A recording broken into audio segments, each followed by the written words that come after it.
a good room? I have a show, a concert that I do. I did it in Portland in January. Thinking maybe next year I gotta come back and do it here.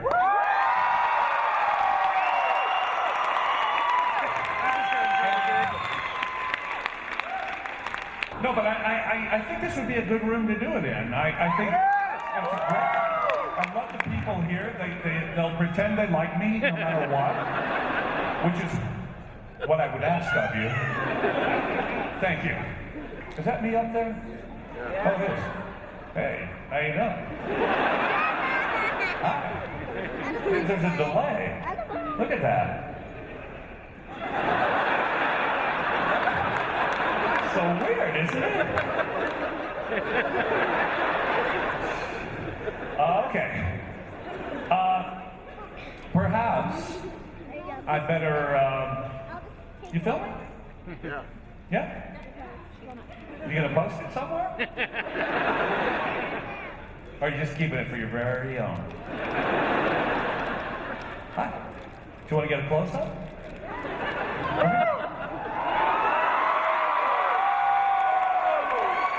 Hi. How you doing?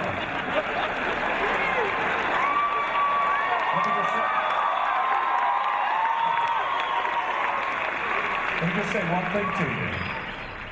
All my love. Thank you.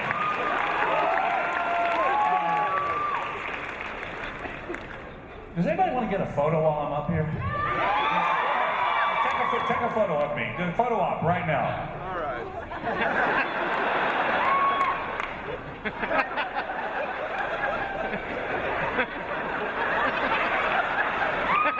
Now it's photo op time for you.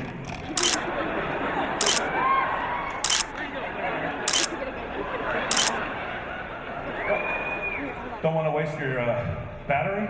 Is that no? Hey, how are you? You?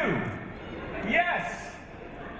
Okay, you're going to be tackled by security in just a second. So steel yourself. You what? You enjoy that? Okay, you good? Okay. All right. So let's. Maybe I should take a few questions here. Let's see. Shall I start over here with Indiana Jones, or move back over here to Karen Gillan? Right? Yeah, Karen. Gotta go with Karen. Sorry, Indiana. Yes, ma'am. I'm so glad you got it. Of course. So I'm a huge Star Trek fan, but I'm also a Young Justice fan, so I wanted to know what it was like doing the voice of the Joker after people like Mark Hamill and Heath Ledger. I felt like I was the best. No. You know what? Actually, the Joker, it was such an honor to be able to play the Joker. I hoped I was going to do it several times, and I think I might have if the show had stayed on. You know what happened to that show? I played the Joker on Young Justice. It was a cartoon series. I only did it one time, and I know Mark Hamill well. You heard my album Dreamland, anybody? Well, Mark Hamill does all the other male voices on that CD. I never knew Heath, unfortunately. Of course, Jack and I are like this. But it was a great experience. Actually, I worked for those people. The same people who did Young Justice did Gargoyles. So, and they're doing a show right now called Star Wars Rebels, which someone I know may be on. I don't know. Anyway, thank you so much. You're a fine-looking Karen Gillan, and keep up the good work. Thank you. Andy, what do you say, man? My name's Glenn. Brent, first off all, I want to say it's such an honor. Thank you for spending your time with us. Glenn, gosh, all my love. What can I do for you? There's the differences between data and lore. And as an actor myself, I know how hard sometimes it is to play a character that you might not like by yourself, and how good it is to feel to play a character that you know other people will like. What kind of experience did you have with that?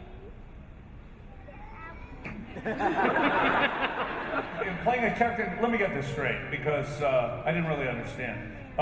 Playing a character, how difficult it is to play a character that what?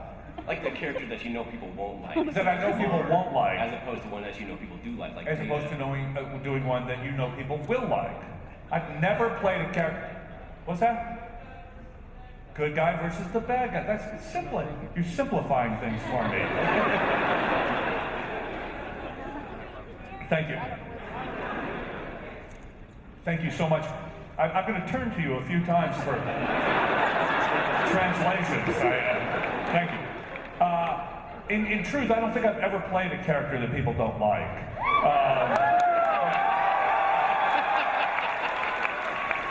Be it good guy or bad guy. I'll tell you what, though. I know what you're saying, though. Truly, as an actor, there are characters that are detestable that you can play. I've played detestable characters, but they've been in comedies mostly. I've hardly ever played anyone who's really, really awful. Sometimes, as in the case of lore, I think their awfulness can be fun. And it was in that case. But if you're playing someone really, really horrible, I don't know, I think the object is to try to find some reason why they're horrible, some psychology, something that gives you some sympathy or empathy for the person you're playing, so you're not just playing pure evil. And then when you're playing somebody beloved, you try to find something awful about them. No, I don't know. You're gonna have to do that. Anyway, good luck to you, man. Thank you. All right. Yes, ma'am. You would be Libby. Libby, of course. Yeah, I tried to kill you yesterday when you said never leave me. You tried to kill me? You know what? So sweet of you. Oh, you give me a hug. Yeah, really hard. Yeah, you hurt me. I want to put it past In the best possible way. Go ahead. All right, so I wanted to ask how hard it was for you to keep a straight face all the time with your huge outgoing personality. When? When you played Data. Oh, when I played Data. You know what? It really wasn't hard. Maybe I'll sit for just a moment and kind of relax and be with you. Where was I? Oh, Libby. You know what? What you saw on television was generally not the first take. Really? I would never believe that. Yeah. So, after the director threatened to walk off the set, which really did happen on our show. We had a director, we were so raucous and so wild on the set. Well, you see Jonathan. I wish he was out here with me right now, because we do... What's that? No, when he was a director, he was like, okay, can we get quiet, please? But Jonathan is loud and boisterous, and he is so different from Riker. I would say of all the people on the show, he is the least like his character. Because Jonathan is big and funny and loud, and we actually had a director threaten to not come back on the show. And Rick Berman, who was our producer, came down to the set, he called us in together, and he said, you know, guys, we just had a director say, I'm not going to come back and direct tomorrow. I can't. These people are just out of control. And he said, you've got to be quiet and be a little more professional. And Patrick said, I'm appalled.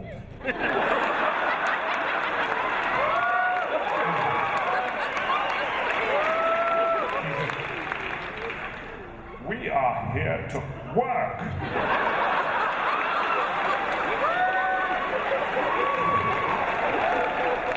Not to have fun, Jonathan.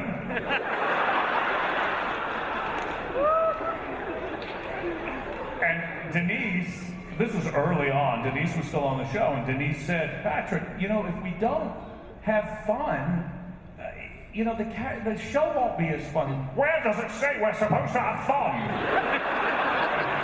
He really did. So we all felt terrible, and Rick went off and we all said, you know, okay, we'll behave.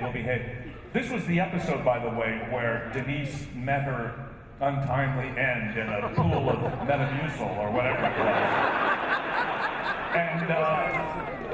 And then we had the scene of the beautiful funeral scene where she was, you know, Patrick's on the hill, and he was standing on this hill, and all of a sudden he starts spinning around going, "Thy hill, thy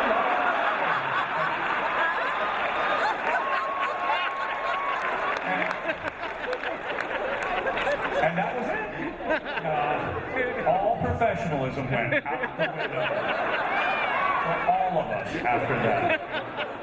There you have it, Libby, if I may call you that. Yes, you may. Yes. And I do love you. I'm not going to say with all my heart. I do love you because I don't want to lie, because there are other actors I have a love to. Okay, well, if you must. All right. Thank you, Libby. Or whatever your name really is. Oh, it is your name. Okay.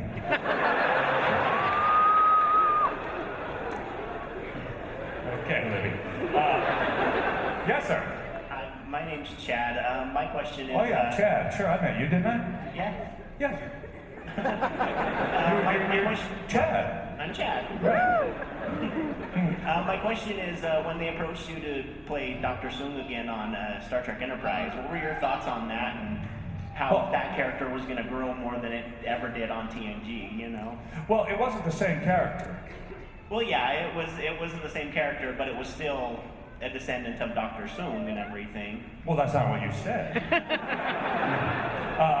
Yes, no, it was an ancestor of the Soongs that we got to know on Star Trek. There was Dr. Soong, Noonien Soong, Data Soong. Did you know that Soong was Data's last name? Data Soong, before Soong. There was Laura Soong and Mrs. Soong. You remember Mrs. Soong? Fiona Flanagan, Finola Flanagan. She was great. She's a great actress, Finola. I love her. And so then Rick called me when they were doing Enterprise, and he said, hey, would you do the series, would you do our show?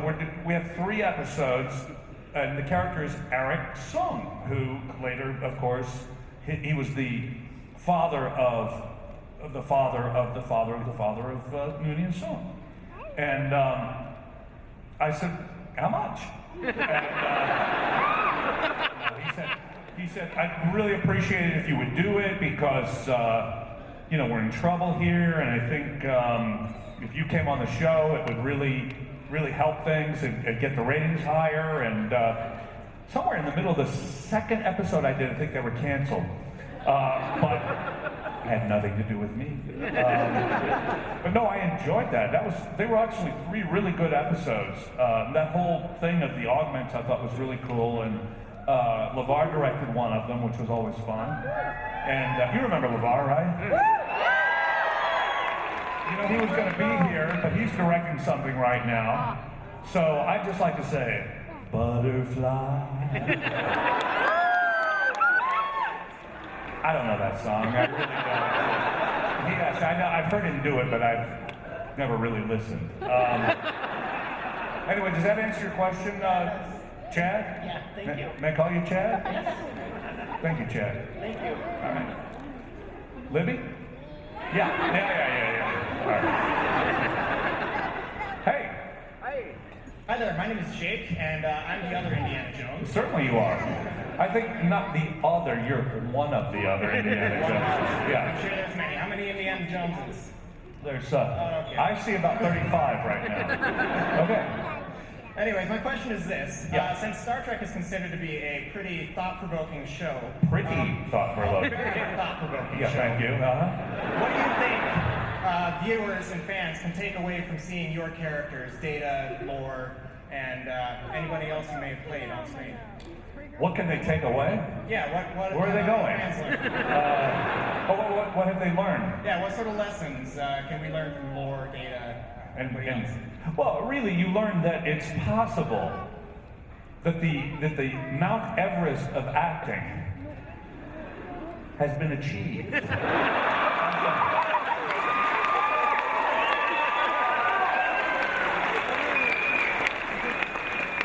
That's what you walk away with as you attempt to climb that mountain. But you'll never get there.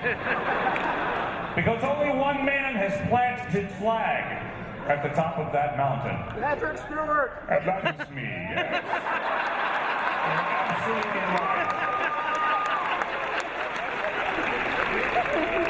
Have you learned something? Of course I have. Take it with you. Take it back to your people. And teach them. Thank you. Thank you, Indy.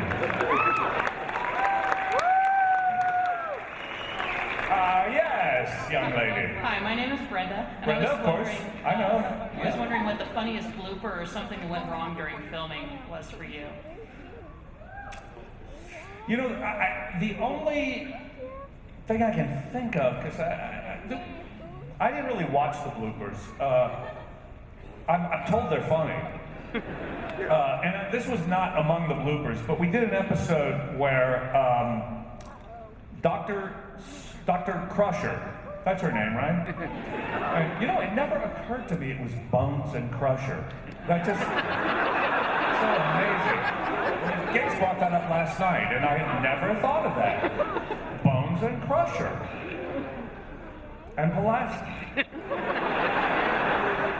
I know. Anyway, we were doing an episode where, it was the very first episode where Dr. Crusher basically activated my off button. Not mine, but Data's. And she came up behind me and pressed a button and turned me off.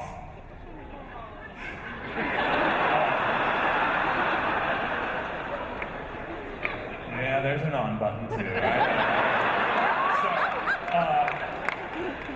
But the direction the director gave me was, look, there's a table in front of me.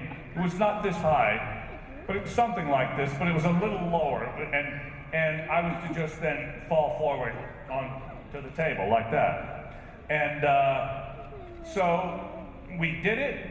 First time we did it, she came up, she pressed my back in the button, and I fell forward, and somehow my chin hit the edge of the table, right here. And as most of you know, but probably have, this is the single most common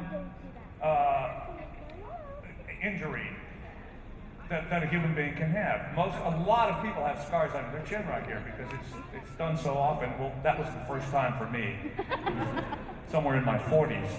And anyway, I hit, but your adrenaline's going when you're working, and so I didn't really feel it. And I kind of stood up a little bit, and all of a sudden drops started to hit the table, and I went, oh, I think something's wrong. Who was that? Nice. Can you do that again? No. Okay, so I realized my chin is bleeding, and everybody looked at it. They said, look, we got to take you over to the infirmary real quick. So I went over to the infirmary, and they looked at it, and they said, hey, you got to go to the hospital and get it stitched up, because it's cut badly. So they rushed me over to the hospital, and I walked into the emergency room as Data.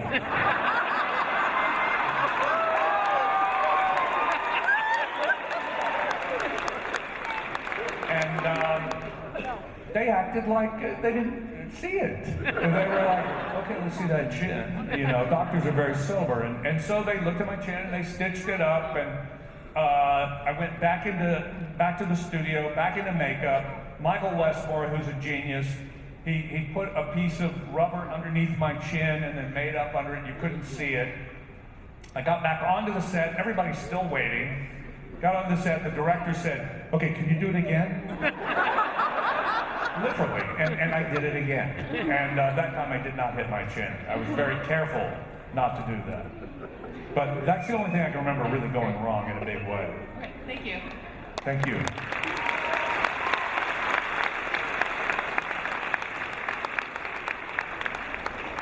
Hi. Hi. We've met before, haven't we? A couple of times. Yeah. What's your name? Marcy. Marcy. How could I ever forget? That night in Shangri-La. You've changed, Marcy. I mean, your clothes. You look the same, of course. What can I do for you? That's why I said that before, didn't I? Go ahead. So, my favorite episode with you on Star Trek was when you made your own daughter. Yes. Yeah, and I was wondering how you felt about the development of Data with Starfleet and you kind of being a rebel of Starfleet when they tried to take away your technology and stuff. What episode was that? I was a rebel? Well, it kind of felt Data, that rebel. way. I wish they'd done that. But you seem to get in trouble with Starfleet more than other characters. Did I? Well, I was just a poor, pathetic android. I didn't know. So what's the question? How you felt about the development of Data in that direction? In that direction. Very good. I felt like Data was a wild man. A rebel breaking free of the binds of Starfleet. What show was that? I didn't. I followed orders. I was a soldier. I was Your an android. programming would get changed or... My program. Oh, I did go off. Yeah, off a few times. I remember. What?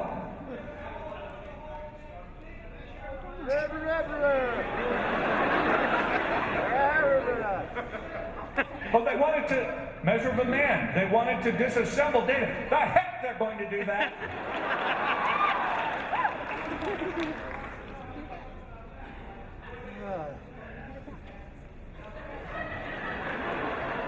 Is that what you were asking?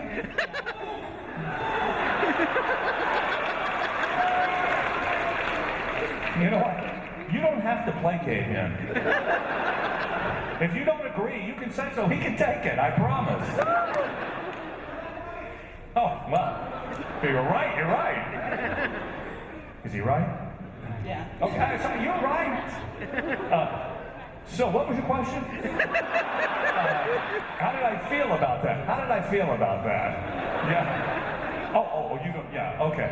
I felt really like this is just wonderful television, and actually, Measured Man was a great episode because it was really about something, and that was us at our best when we were really about something, and that happened quite a few times. That's the beauty of Star Trek. It's got great characters, it's got action, it's got adventure, but it's about something, and that is us at our best. Yeah, thank you.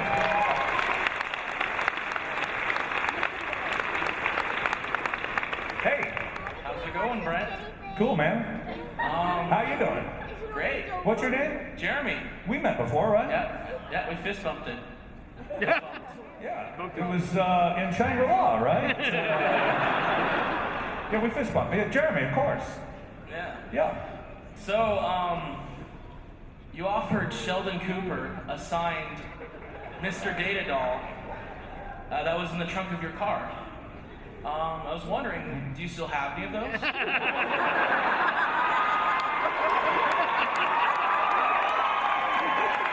I would love to have one. Well, I understand that, and I appreciate that. You got a birthday coming up? Oh, in December. So yeah, it's coming up, just not very soon. Well, too bad, because I'm giving them all away before December. Just my luck. Yeah, that's the way it goes, isn't it? Jeremy, I so wish I could save one for you, but Well, I can't. I mean, Sorry. how about this? Yeah. I'm starting a new job on Monday. Does What? that count as a good occasion? I don't know, what are you going to be doing? I'm gonna be writing reports with databases.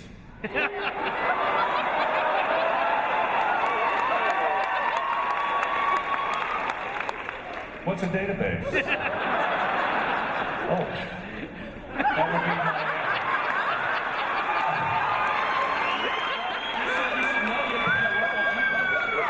That's true. Jeremy, you know, can I just give you another fist bump? Would that be okay? Yeah, get over here. Thank you. You know what? Those of you who've met me notice that I don't like to shake hands, and I really don't. And it's not like I'm Howie Mandel or anything. I mean, I don't have, I'm not germ-phobic, I'm hand-phobic. I'd be happy to shake your foot if,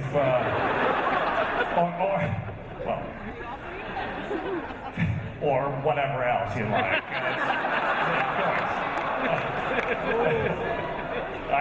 Of course I would. No, you know, the truth of the matter is, I used to go to conventions. Every time I went to a convention, I came home sick. And it's because I was shaking hands with everybody. And the fact of the matter is, that is the way you exchange germs. And if people are sick and they don't tell you they're sick and they shake your hand, then you're sick, and then you give it to somebody else, and so on and so on and so on. I'm trying to end handshaking in America. I really am. I think it's just dumb. Once we found out this is how we're making people sick, why do we keep doing it? You know, there are a lot of countries that do this when they greet one another. They don't get as sick as we do. Okay, just bear that in mind. Kiss okay. But, no, did you know there's less chance of getting sick hugging somebody than there is shaking their hand?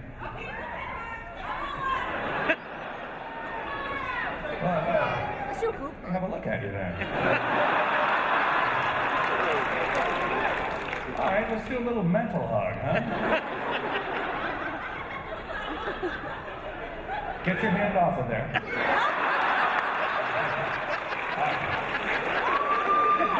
Yes, sir. Hi. Hey. I have a question. All right. When in Star Trek Generations, when Data gets his motion shift, Yeah. how much fun was that playing with Data going from no emotions to being super funny, like when he's singing that song? Totally. Searching for life forms.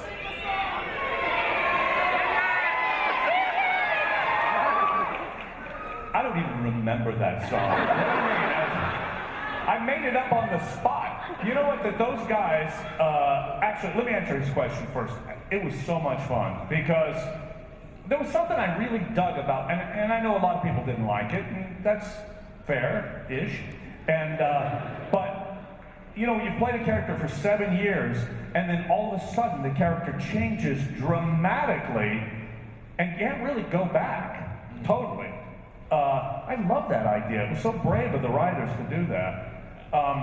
But when we were doing Generations, got the script, shooting the next morning, it said, Data sings, life forms, you funny little life forms. And that's all it said. And I got there and I said, well, what's the song? And they said, oh, well, just sing something. So I did, and but honestly, I can't do it now. I bet you could do it though. I probably could. Could you? Would you? Yeah, sure.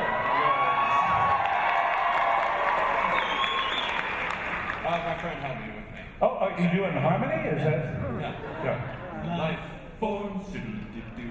You precious little life forms, do-do-do-do. Life forms, do-do-do-do. Where are you?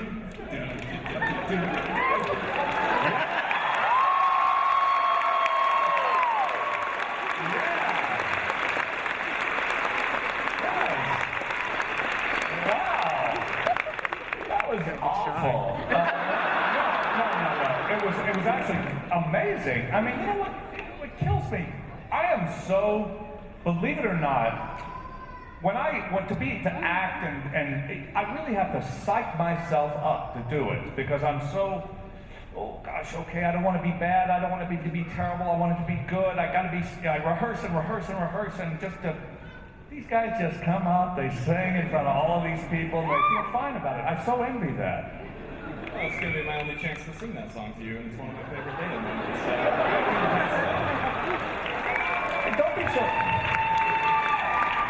Don't be so sure. I might ask you to do it again someday. Next time you come back, I'll sing it to you. All right. You know what? Maybe we'll travel together. The three of us. Yeah. Travel the road. And I'll go, ladies and gentlemen, I have a couple of guys I'd like to bring out right now. You know them, you love them, they do the Lifeform song. Thank you guys. Fantastic. Literally fantastic.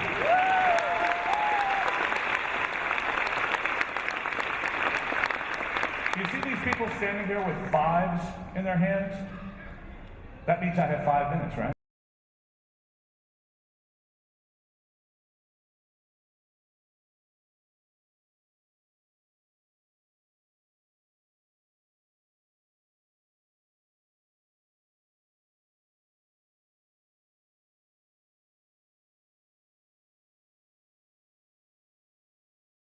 Hello, Brent. Hello. Do you know the Lifeform song?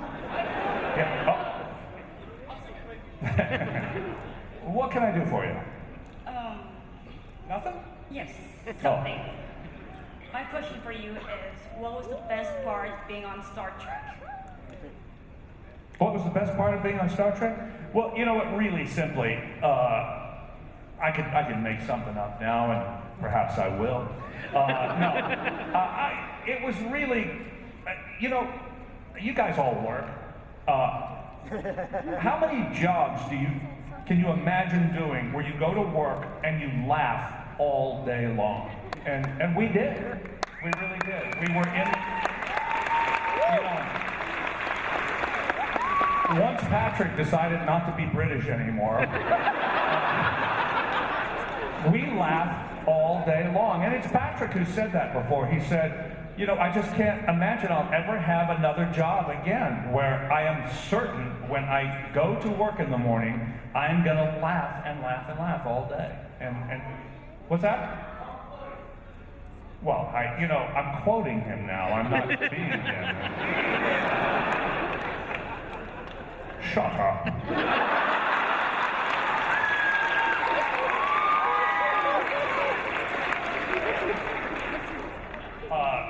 You notice these people standing here with fives?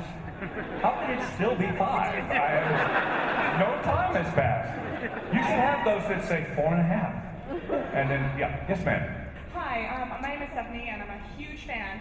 I love you with a big portion of my heart. Yes? You have to share with Nathan Fillion. Sorry. You know, that's fine. He'll be the aortic aneurysm. And I was going to ask you to sing the Lifeform song, but they totally beat me to the punch. So my mother's insisting that I ask if you are fully functional.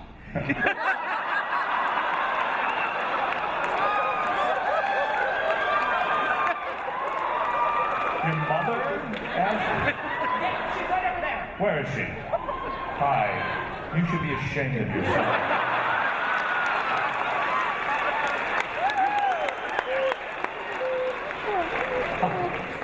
You'll have to ask Denise.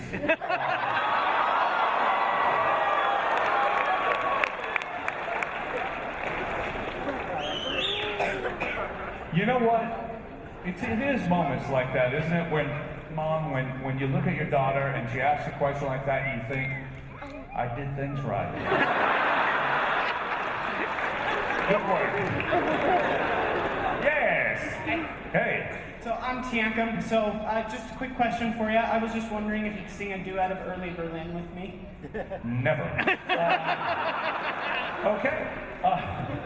No, I have to be honest. I don't just sing unless I'm singing. For me, it's just like acting. I need to rehearse. I need to be warmed up. I need it to be good. Why would I want to be lousy? That's for you, not for me. Just the way you are.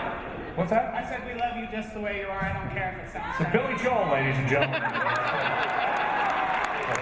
Thank you. Thank you, Billy. And don't go changing. Hi, baby. Hello. How are you? I'm great. How are you? Good, thanks. Good. So one of my cousins had a really huge crush on Data Yes. when she was a kid. Yes. And as an adult, now that crush has fallen to you. And Yeah. her dad, my uncle, has terminal colon cancer. And I know that she would freak out if I took a recording of you just saying hello to her. What's her name? Her name is Micah. Wait, come here. Now look, I want you to say, when you turn it on, I'm going to say, hello, Micah, and then I want you to turn the camera, and everybody go, hello, Micah. All right? All right, ready? Hello, Micah.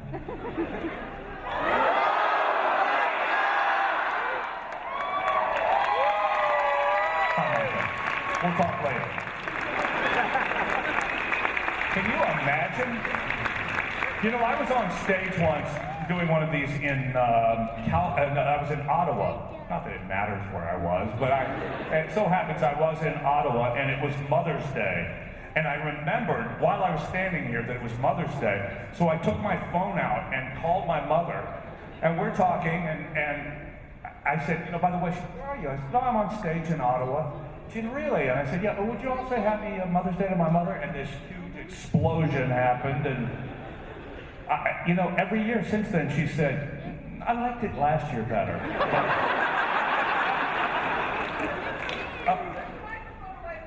I'm done.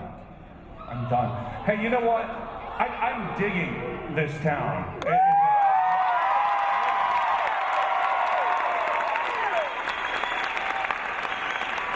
Thank you all so much for inviting us here and being so enthusiastic and loving the show and continuing and showing the show to your kids, and you're the greatest. Thank you so much.